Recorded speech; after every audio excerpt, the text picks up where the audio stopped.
Chapter 6. Ada showed her shy guest to the great library on the second floor, the pride of artists and her favorite browse, which her mother never entered, having her own set of 1,001 best plays in her boudoir, and which Redveen, a sentimentalist in a poltroon, shunned, not caring to run into the ghost of his father who had died there of a stroke, and also because he found nothing so depressing as the collected works of unrecollected authors, although he did not mind an occasional visitor's admiring the place's tall bookcases and short cabinets, its dark pictures and pale busts, its 10 chairs of carved walnut, and 2 noble tables inlaid with ebony. In a slant of scholarly sunlight, a botanical atlas upon a reading desk lay open on a colored plate of orchids.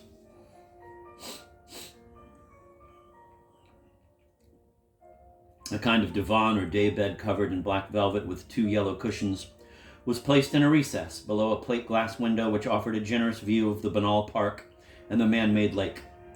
A pair of candlesticks, mere phantoms of metal and tallow, stood, or seemed to stand, on the broad window ledge.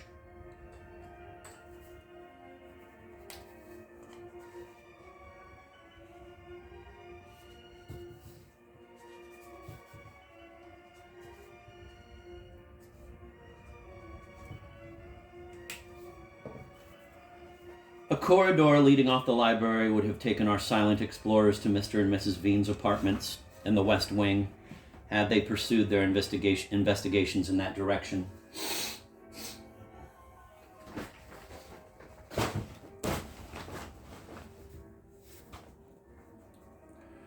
Instead, a semi-secret little staircase spiraled them from behind a rotary bookcase to the upper floor. She, pale-thighed above him, taking longer strides than he, 3 steep steps behind.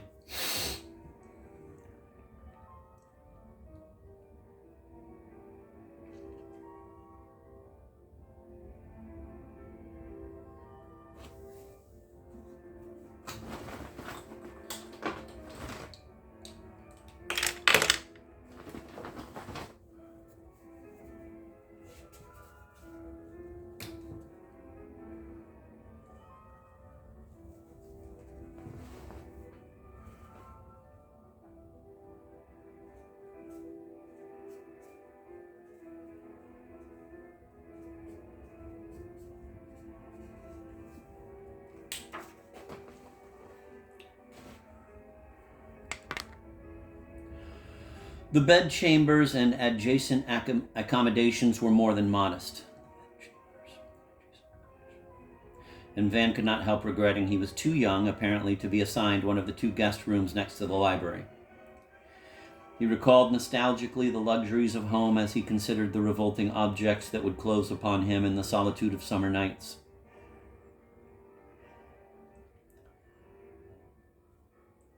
Everything struck him as being intended for a cringing cretin. The dismal poorhouse bed with a medieval headboard of dingy wood, the self-creaking wardrobe, the squat commode of imitation mahogany with chain-linked knobs, one missing.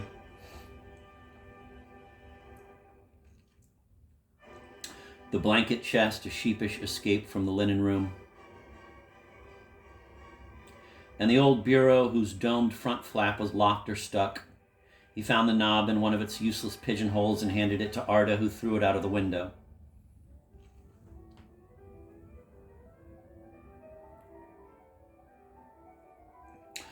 Van had never encountered a towel horse before, never seen a washstand made specially for the bathless. A round looking-glass above it was ornamented with gilt gesso grapes. A satanic snake encircled the porcelain basin, twin of the one in the girls' washroom across the passage. An elbow chair with a high back and a bedside stool, supporting a brass candlestick with a grease pan and handle, whose double he had seemed to have seen mirrored a moment ago. Where? Completed the worst and main part of the humble equipment.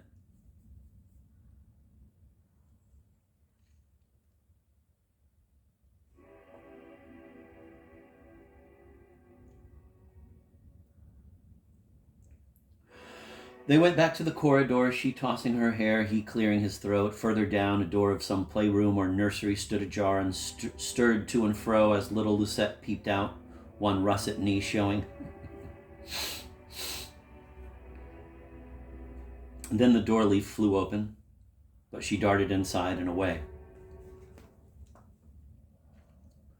Cobalt sailing boats adorned the white tiles of a stove, and as her sister and he passed by that open door, a toy barrel organ invitingly went into action with a stumbling little minuet.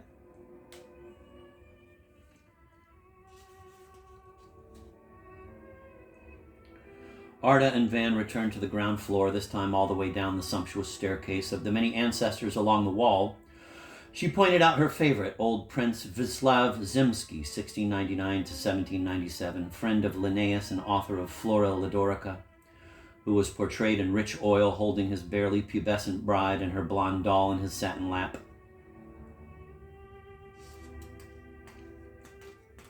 An enlarged photograph, soberly framed, hung rather incongruously, Van thought, next to the rosebud lover in his embroidered coat. The late Samarechnikov, American precursor of the Lumiere brothers, had taken Arda's maternal uncle in profile with up-cheeked violin, a doomed youth, after his farewell concert.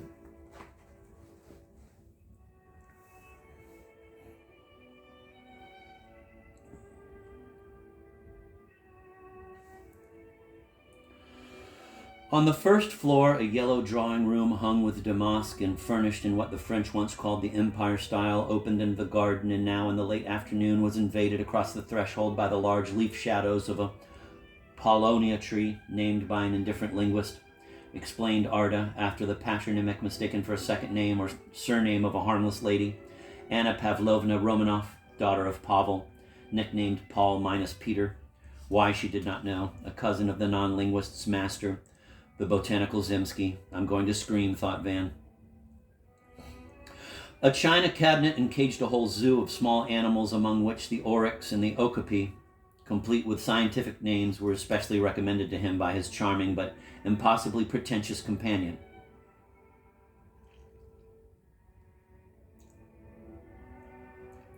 Equally fascinating was a five-fold screen with bright paintings on its black panels reproducing the first maps of 4.5 continents.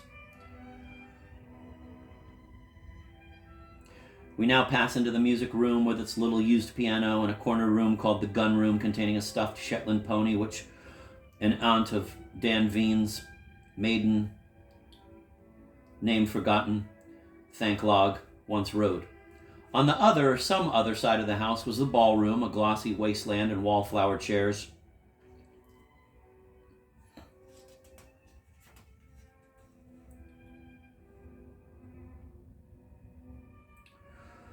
On the other, or some other side of the house, was the ballroom, a glossy wasteland with wallflower chairs. I have to look that up.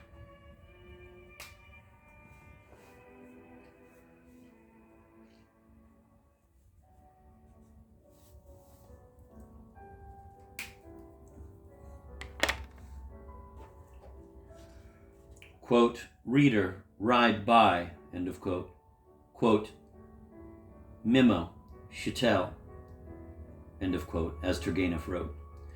The, quote, mews, end of quote, as they were improperly called in Lador County, were architecturally rather confusing in the case of Artis Hall. A latticed gallery looked across its garlanded shoulder into the garden and turned sharply toward the drive.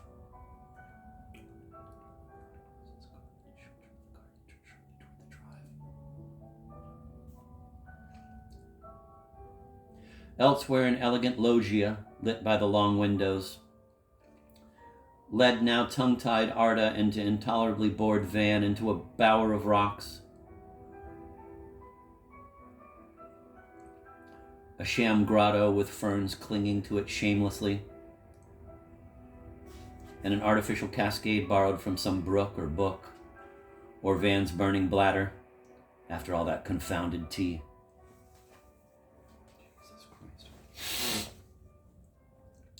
The servants' quarters, except those of two painted and powdered maids who had rooms upstairs, were on the courtyard side of the ground floor, and Arda said she had visited them once in the explorative stage of her childhood, but all she remembered was a canary and an ancient machine for grinding coffee beans, which settled the matter.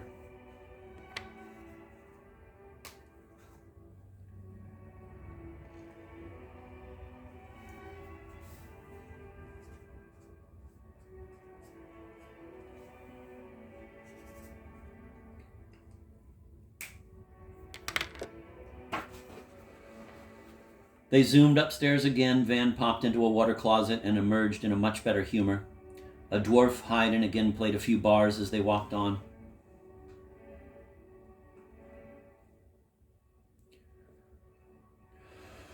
The attic. This is the attic. Welcome to the attic. It stored a great number of trunks and cartons and 2 brown couches, one on top of the other like copulating beetles. And lots of pictures standing in corners or on shelves with their faces against the wall like humiliated children. Rolled up in its case was an old jicker or skimmer, a blue magic rug with Arabian designs, faded but still enchanting, which Uncle Daniel's father had used in his boyhood and later flown when drunk.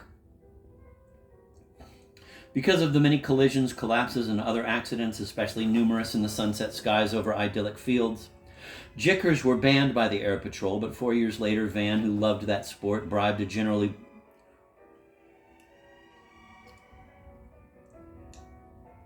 Van, who loved that sport, bribed a local mechanic to clean the thing, reload its hawking tubes, and generally bring it back into magic order, and many a summer day would they spend, his Arda and he, hanging over grove and river or gliding at a safe 10-foot altitude above surfaces of roads or roofs.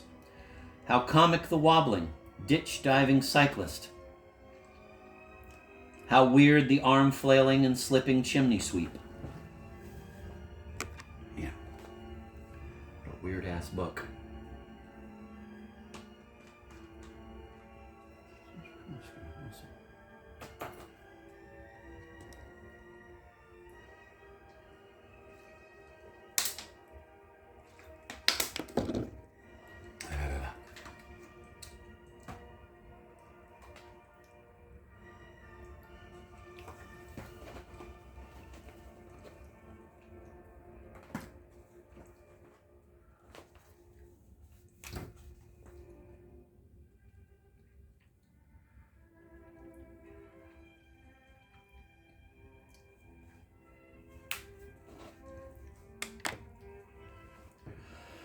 Vaguely impelled by the feeling that as long as they were inspecting the house, they were at least doing something, keeping up a semblance of consecutive action which, despite the brilliant conversational gifts both possessed, would degenerate into a desperate vacuum of self-conscious loafing with no other resource than affected wit followed by silence. Ada did not spare him the basement where a big-bellied robot throbbed, manfully heating the pipes that meandered to the huge kitchen and to the 2 drab bathrooms, and did their poor best to keep the castle habitable on festive visits in winter. "You have not seen anything yet," cried Arda. "There is still the roof." "But that is going to be our last climb today," said Van to himself firmly. Owing to a mixture of overlapping styles and tiles, not easily explainable in non-technical terms to non-roof lovers, as well as to a haphazard continuum, so to speak, of renovations, the roof of Artis Manor presented an indescribable confusion of angles and levels, of tin green and fin gray surfaces, of scenic ridges and windproof nooks. You could clip and kiss and survey in between the reservoir, the groves, the meadows, even the ink line of larches that marked the boundary of the nearest estate miles away, and the ugly little shapes of more or less legless cows on a distant hillside. And one could easily hide behind some projection from inquisitive skimmers or picture-taking balloons. A gong bronzily boomed on a terrace. For some odd reason, both children were relieved to learn that a stranger was expected to dinner. He was an Andalusian architect, whom Uncle Dan wanted to plan an artistic swimming pool for Artis Manor. Uncle Dan had intended to come, too, with an interpreter, but had caught the Russian, quote, "grip," end of quote, Spanish flu, instead, and had phoned Marina asking her to be very nice to good old Alonzo. "You must help me," Marina told the children with a worried frown. "I could show him a copy, perhaps," said Arda, turning to Van, "of an absolutely fantastically lovely Nature Mort by Juan de Labrador of Extremadura. Golden grapes in a strange rose against a black background. Dan sold it to Demon, and Demon has promised to give it to me on my 15th birthday." We also have some Zerbarian fruit, said Van smugly. Tangerines, I believe, and a fig of sorts, with a wasp upon it. Oh, we'll dazzle the old boy with shop talk. I'm going to show this thing that I got on my finger. I grabbed a skillet too closely yesterday and got this really cool boil. Isn't it interesting how nature's like, okay, like, we've got an injury, set up a tent, set up a triage. Send in the healing fluids.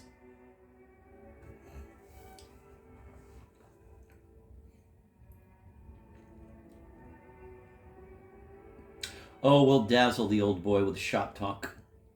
They did not. Alonzo, a tiny, wizened man in a double-breasted tuxedo, spoke only Spanish.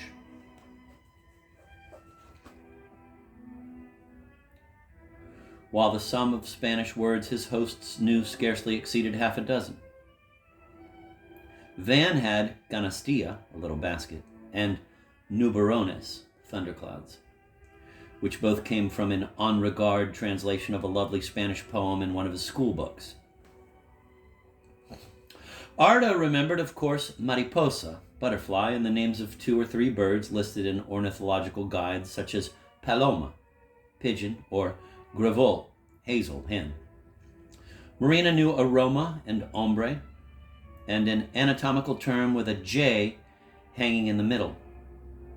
In consequence, the table talk consisted of long, lumpy Spanish phrases, pronounced very loud by the voluble architect, who thought he was dealing with very deaf people, and of a smatter of French, intentionally but vainly Italianized by his victims. Once the difficult dinner over, Alonzo investigated by the light of 3 torches held by 2 footmen a possible site for an expensive pool, put the plan of the grounds back into his briefcase, and after kissing by mistake Arda's hand in the dark, hastened away to catch the last southbound train.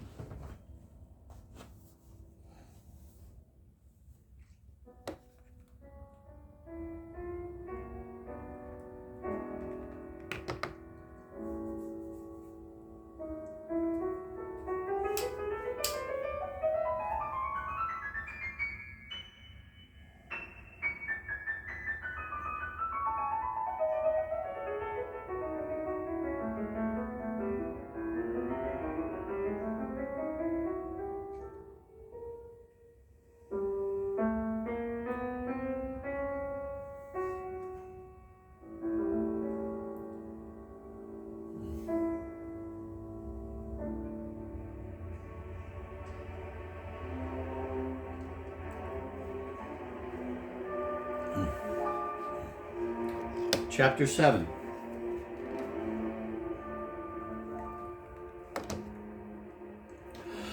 Van had gone to bed, sandpaper-eyed, soon after evening tea, a practically tealess summertime meal which came a couple of hours after dinner, and the occurrence of which seemed to Marina as natural and inevitable as that of a sunset before night.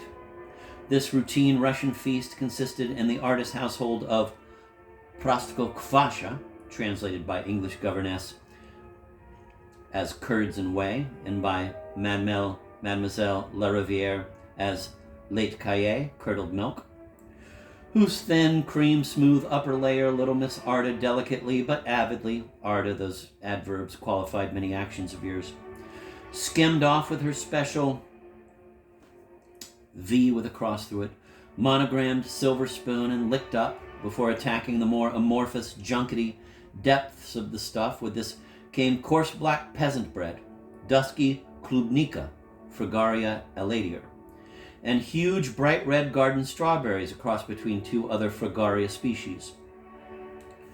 Van had hardly laid his cheek on his cool flat pillow when he was violently aroused by a clamorous caroling. Bright warbles, sweet whistles, chirps, trills, twitters, rasping caws, and tender choo-choos, which he assumed, not without a non-Audubon's apprehension, Arda could and would break up into the right voices of the right birds. He slipped into loafers, collected soap, comb, and towel, and, containing his nudity in a terry cloth robe, left his bedroom with the intention of going for a dip in the brook he had observed on the eve. The corridor clock talked amid an auroral silence broken indoors only by the snore coming from the governess room.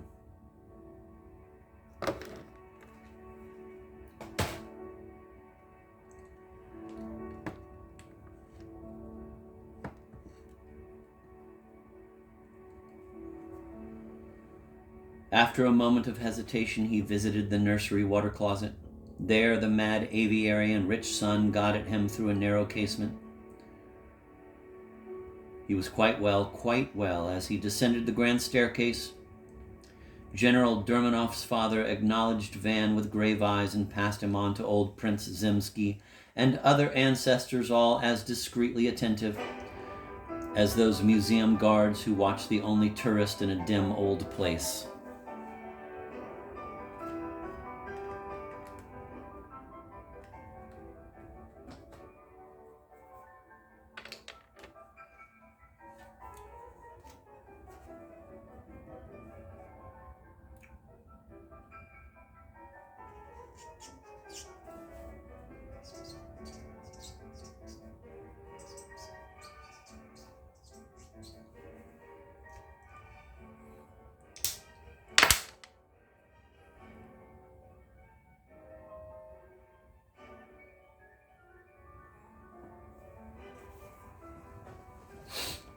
I'm going to read those last two sentences again. As he descended the grand staircase, General Dermanov's father acknowledged Van with grave eyes and passed him on to old Prince Zemsky and other ancestors, all as discreetly attentive as those museum guards who watch the only tourist in a dim old place. This is Rick speaking. That so Gogolian, so like I can't even remember who. I think it's at Sobokevich's house when they're Chichikov is talking to Sobakevich and General Bagration is watching them from the wall. So Gogolian. Anyway, back to the reading.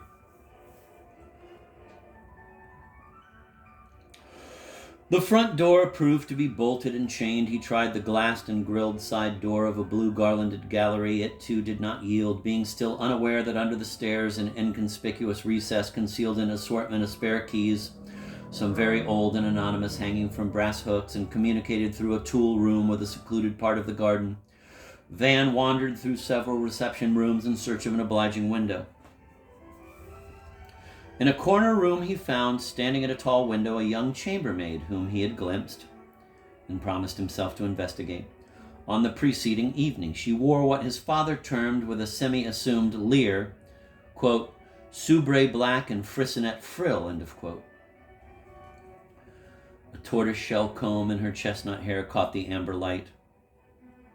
The French window was open, and she was holding one hand starred with a tiny aquamarine. Rather high on the jamb as she looked at a sparrow that was hopping up the paved path toward the bit of baby-toed biscuit she had thrown to him. Her cameo profile, her cute pink nostril, her long French lily-white neck. The outline, both full and frail, of her figure, male lust does not go very far for descriptive felicities. And especially the savage sense of opportune license moved Van so robustly that he could not resist clasping the wrist of her raised, tight-sleeved arm.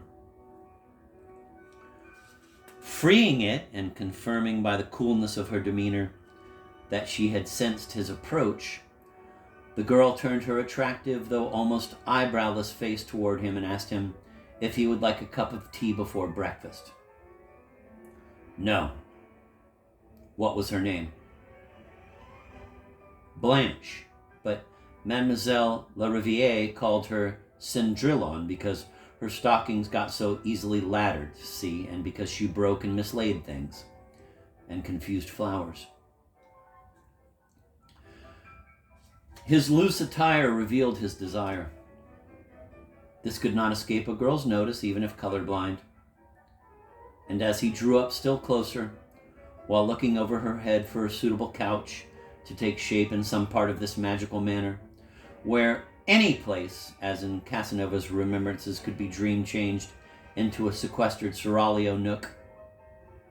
She wiggled out of his reach completely and delivered a little soliloquy in her soft Lodorian French.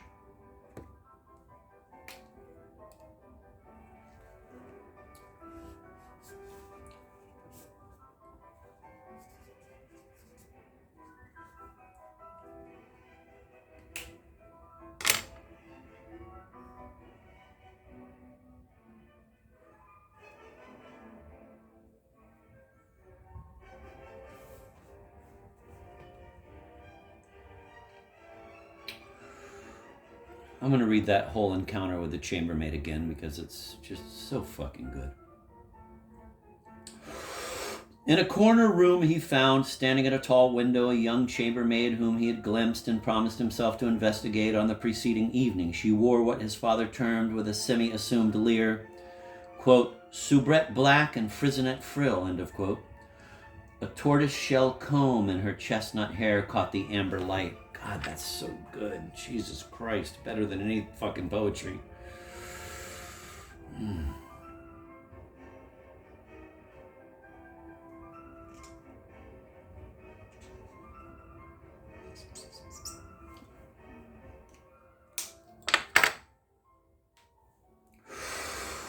The French window was open and she was holding one hand starred with a tiny aquamarine rather high on the jamb as she looked at a sparrow that was hopping up the paved path toward the bit of baby toad biscuit she had thrown to him. Her cameo profile, her cute pink nostril, her long French lily-white neck, the outline both full and frail of her figure. Male lust does not go very far for descriptive felicities. And especially the savage sense of opportune license moved Van so robustly that he could not resist clasping the wrist of her raised, tight-sleeved arm, freeing it, and confirming by the coolness of her demeanor that she had sensed his approach. That's so fucking good.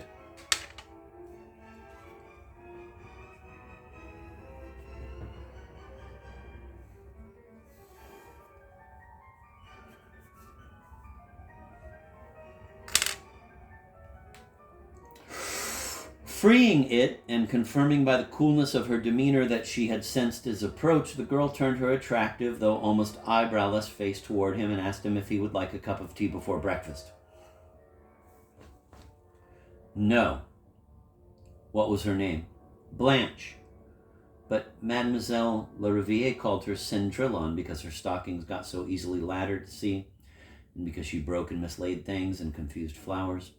His loose attire revealed his desire. This could not escape a girl's notice, even if colorblind, and as he drew up still closer, while looking over her head for a suitable couch to take shape in some part of this magical manor, where any place, as in Casanova's remembrances, could be dream-changed into a sequestered seraglio nook, she wiggled out of his reach completely and delivered a little soliloquy in her soft Lodorian French. Can't wait to hear this soliloquy.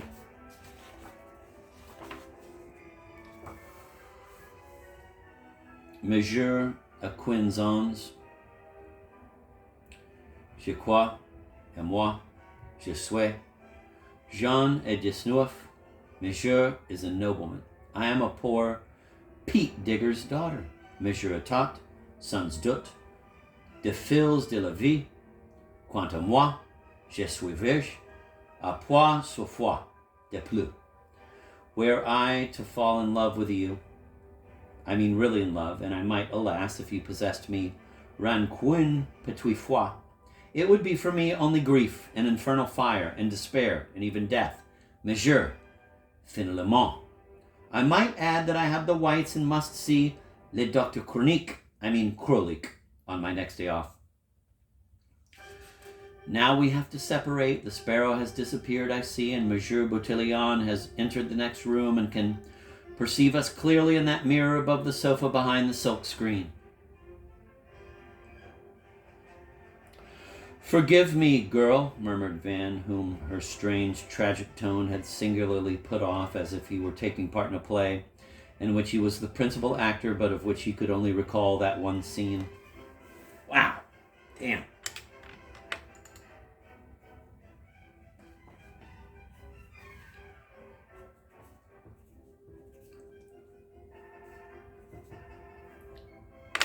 And that's good. Forgive me, girl, murmured Van, whom her strange, tragic tone had singularly put off, as if he were taking part in a play in which he was the principal actor, but of which he could only recall that one scene.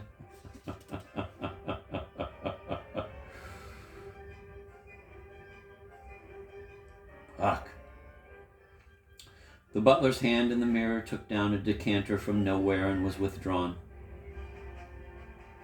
Van, reknotting the cord of his robe, passed through the French window into the green reality of the garden.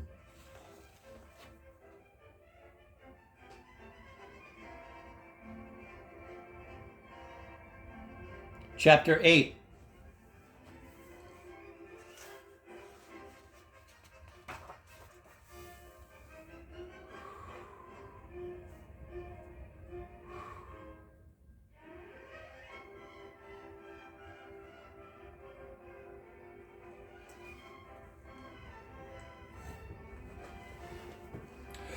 On the same morning or a couple of days later, on the terrace, "Mais va donc jouer avec lui," said Mademoiselle Lariviere, pushing Arda, whose young hips disjointedly jerked from the shock.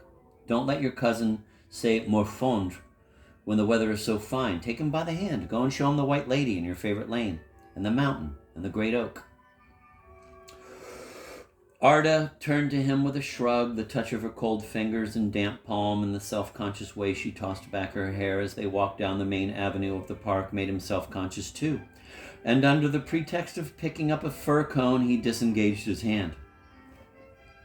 He threw the cone at a woman of marble bending over Stamnos, but only managed to frighten a bird that had perched on the brim of her broken jar. Unbelievable.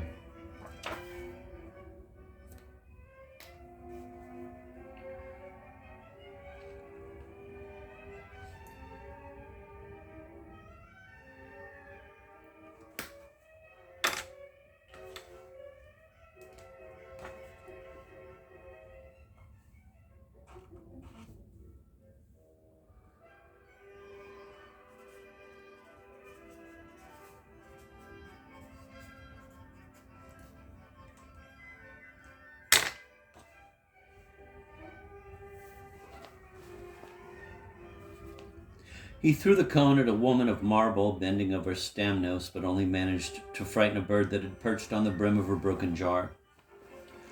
"There is nothing more banal in the world," said Arda, "than pitching stones at a hawfinch." Wow. That's fucking good. "Sorry," said Van, "I did not intend to scare that bird, but then I'm not a country lad who knows a cone from a stone. What games, au fond, does she expect us to play?" "J'ai Lenore," replied Arda. "I really don't care very much how her poor mind works. Caché, I suppose. Or climbing trees." "Oh, I'm good at that," said Van. "In fact, I can even brachiate. Brachiate. "No," she said, "we are going to play my games I've invented all by myself. Games Luchette, I hope, will be able to play next year with me, the poor pet. Come, let us start. The present series belongs to the Shadow and Shine group, two of which I'm going to show you." "I see," said Van. "You will in a moment," rejoined the pretty prig. "First of all, we must find a nice stick." "Look," said Van, still smarting a bit. "There goes another haw-haw-finch." By then they had reached the Ronde Point, a small arena encircled by flower beds and jasmine bushes in heavy bloom. Overhead, the arms of a linden stretched toward those of an oak, like a green-spangled beauty flying to meet her strong father hanging by his feet from the trapeze. Even then did we both understand that kind of heavenly stuff, even then.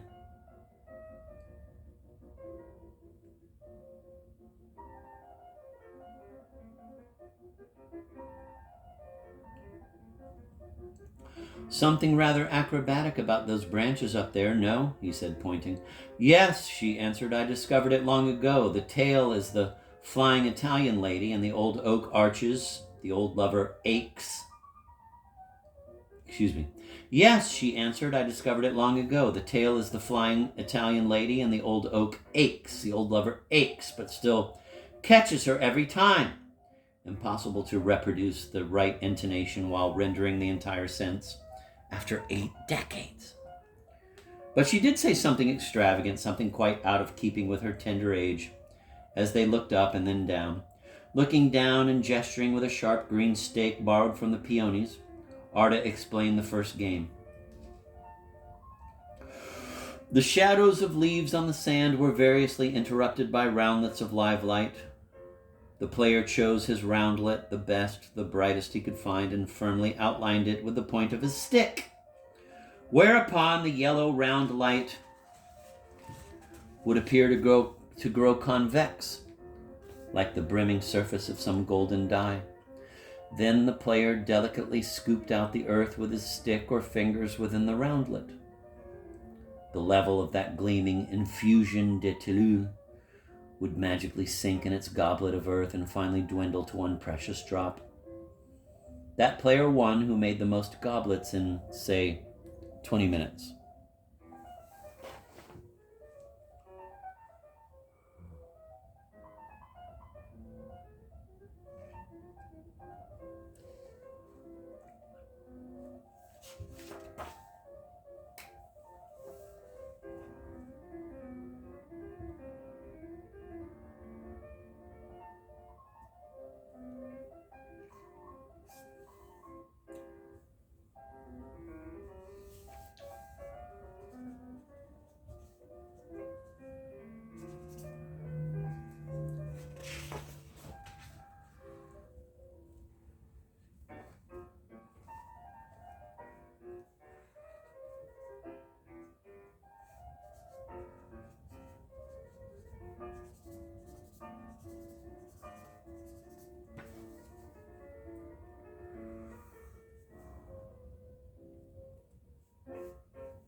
Van asked suspiciously if that was all. No, it was not, as she dug a firm little circle around her particularly fine gold gout.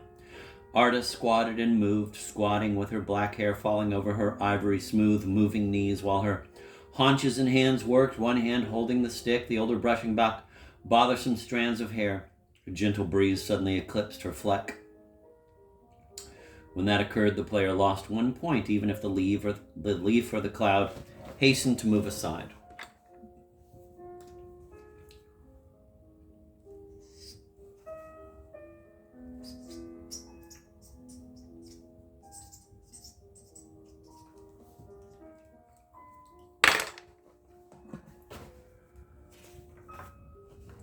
All right, what was the other game? The other game, in a sing-song voice, might seem a little more complicated. To play it properly, one had to wait for PM to provide longer shadows. The player, stop saying the player. It is either you or me. Say you. You outline my shadow behind me on the sand. I move. You outline it again. Then you mark out the next boundary, handing him the stick. if I now move back? You know, said Van, throwing the stick away. Personally, I think these are the most boring and stupid games anybody has ever invented anywhere, anytime, AM or PM.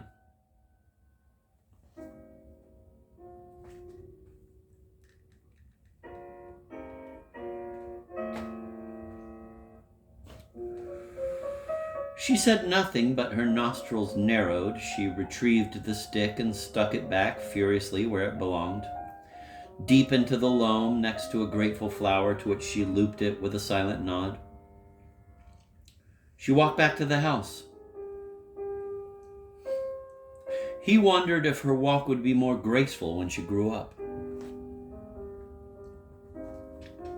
I'm a rude, brutal boy. Please forgive me, he said.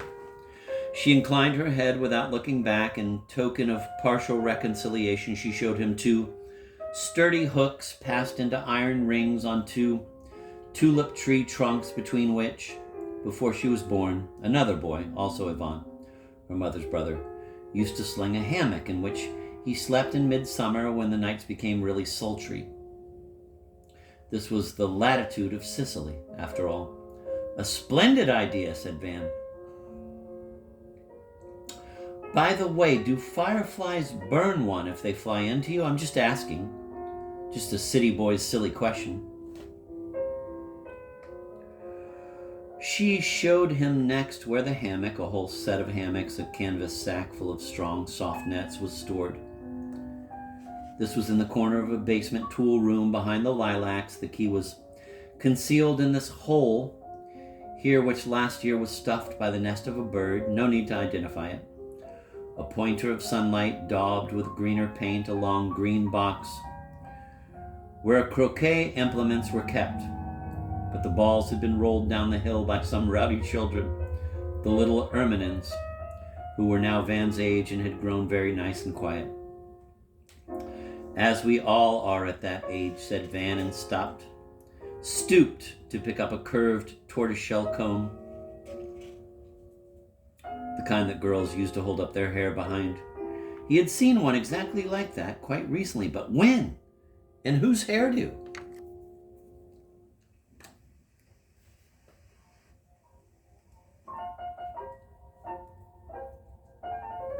One of the maids, said Arda. That tattered chapbook must also belong to her. Les Amours du Docteur Mortvagot. A mystical romance by a pastor. Playing croquet with you, said Van, should be rather like using flamingos and hedgehogs.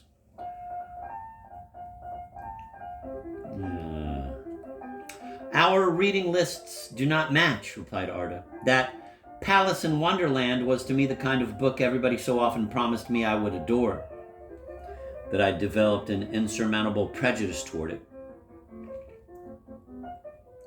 Have you read any of Mademoiselle Larivière's stories? Well, you will. She thinks that in some former Hinduish state she was a boulevardière in Paris and writes accordingly. We can squirm from here into the front hall by a secret passage, but I think we are supposed to go and look at the Grand Chêne, which is really an elm. Did he like elms? Did he know Joyce's poem about the 2 washerwomen?